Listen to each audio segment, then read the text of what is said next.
Muchas gracias. Es un gran placer estar aquí para hablarles de cómo veo la situación en el país, en su país, y la forma en la cual tenemos la responsabilidad compartida de participar en él. Porque somos un país en donde demasiadas personas viven con la mano extendida, con la palma abierta, esperando la próxima dádiva del próximo político, esperando la próxima entrega de lo que Octavio Paz llamó el logro filantrópico, el cheque o el contrato o la camiseta o el vale o la torta o la licuadora o la pensión o el puesto o la recomendación, la generosidad del Estado mexicano que con el paso del tiempo ha producido personas acostumbradas a recibir con la palma abierta en vez de participar, personas acostumbradas a esperar en vez de exigir, personas que son vasos y tazas, ciudadanos vasija, los llamo, ciudadanos olla, recipientes en lugar de participantes, resignados ante lo poco que se vacía dentro de ellos, porque la crisis avanza, porque el tiempo transcurre y el número de pobres se vuelve más grande. En México sigue siendo difícil saltar de una clase social a otra, de un decil a otro. En México la brecha entre los de abajo y los de arriba es cada vez más grande, cada vez más infranqueable. Como lo revela un estudio del Banco Interamericano de Desarrollo, el hijo de un obrero en este país solo tiene el 10% de probabilidades de convertirse en profesionista. Nacer en la pobreza significa, en México, en la mayor parte de los casos, morir en ella. En eso nos hemos convertido, en un país pobre, a pesar de ser un país rico, un país con demasiados pobres, un país aletargado, un país rezagado, un país atorado, un país que no educa a su población, un país con enormes recursos naturales, pero sin ciudadanos participativos, un país de empleados en vez de emprendedores, un país damnificado paradójicamente por las riquezas que tiene y explota, pero no comparte con sus mayorías. ¿Y por qué es esto? Pues porque desde hace cientos de años le apostamos a esa extracción de recursos naturales, le apostamos a la población mal pagada que los procesa.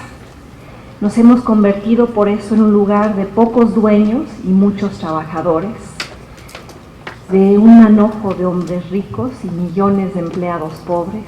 Somos un país que históricamente ha creado virreinatos y haciendas y latifundios y monopolios. Hemos concentrado la riqueza en pocas manos y hemos erigido gobiernos que lo permiten. Gobiernos liberales o conservadores, priistas o panistas o perredistas, no importa, han compartido el mismo fin, un sistema que ha protegido al gran capital por encima del trabajo y que ha mantenido baja la recaudación. Veamos nuestras recaudaciones, que es 9% del Producto Interno Bruto, y pues por eso el Estado no tiene recursos suficientes para invertir en la educación. Donde no hay impuestos recaudados, como en México, pues no hay gobiernos eficaces, no hay un Estado que invierta en su población, no hay partidos que se centren en el capital humano y cómo formarlo. No hay líderes que piensen en la educación como primera prioridad.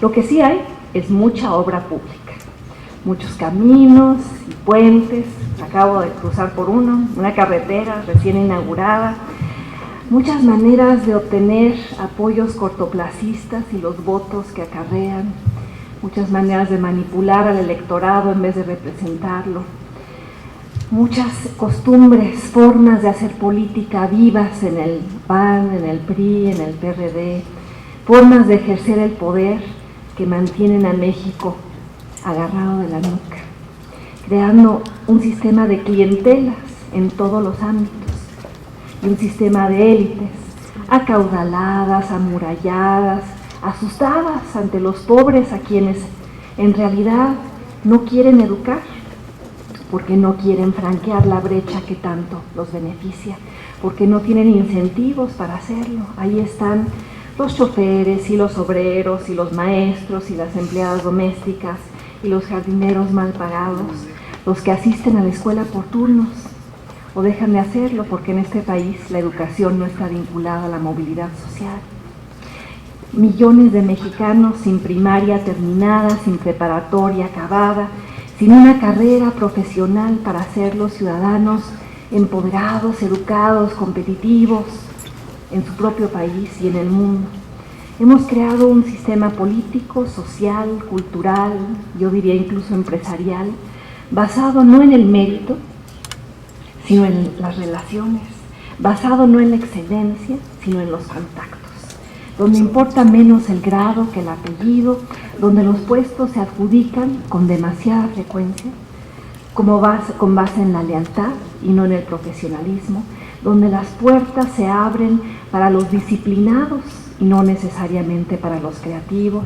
Ahí está la dádiva de generación en generación, de familia en familia, de mano en mano, la palmada en la espalda y el guiño en el ojo, los matrimonios que cimientan alianzas de negocios y de clase. Miren la revista Club Social, cada viernes del periódico Reforma, ahí está lo que les digo. Las compañías que pasan del abuelo al hijo, al nieto, los caudillos locales apoyados por sindicatos leales, el monopolio estatal que se vende al amigo y lo convierte en el segundo hombre más rico del planeta. Ahí están los muros educativos, culturales, sociales, empresariales, construidos contra los de afuera, obstaculizando la movilidad, evitando el ascenso, impidiendo el ingreso. ¿De quiénes? Pues de los pobres, de los provincianos, de los empresarios innovadores, de la competencia, de los que no tienen acceso al crédito, de los que aprovecharían oportunidades reales, si existieran, y que cruzan la frontera en busca de ellas. Millones de mexicanos con múltiples trabajos, sobrevivientes ansiosos de un sistema que no funciona para ellos. Un sistema que frena la competitividad del país ante un mundo globalizado, que lleva la frustración a las calles, que ara el terreno para cualquiera que ofrezca promesas, que ofrezca recetas rápidas, que provea ya sea un proyecto alternativo de país o un copete acicalado, alimentando así el éxodo y la exportación de talento que entraña, convirtiendo a México en un país donde 1 de cada 5 hombres, entre la edad de 25 y 35 años, vive y trabaja en Estados Unidos. Y ante esto, ustedes quizá me dirán que, bueno, México tiene estabilidad, por lo menos tiene estabilidad, es cierto. México tiene el programa Oportunidades, por lo menos, y es cierto. Pero eso no es suficiente para ir construyendo y consolidando una amplia clase media, no es suficiente para garantizar la movilidad social, no es suficiente para construir trampolines que permitan saltar de la tortillería al diseño de software, no es suficiente para darle 8 años más de educación al 20% de la población más pobre y para cambiar una estadística que encoge el ánimo. El porcentaje de mexicanos con educación superior en este país es de 5%, comparado con 2% hace una generación, hace 30 años. Pues, ¿qué han hecho otros países en los últimos 30 años? En Corea del Sur, la proporción de personas con educación superior hoy es de 26%. Hace 30 años era 8%. Hace 30 años la economía coreana era 4 veces menor a la de México y ahora la rebasa. Algo está mal, algo no funciona.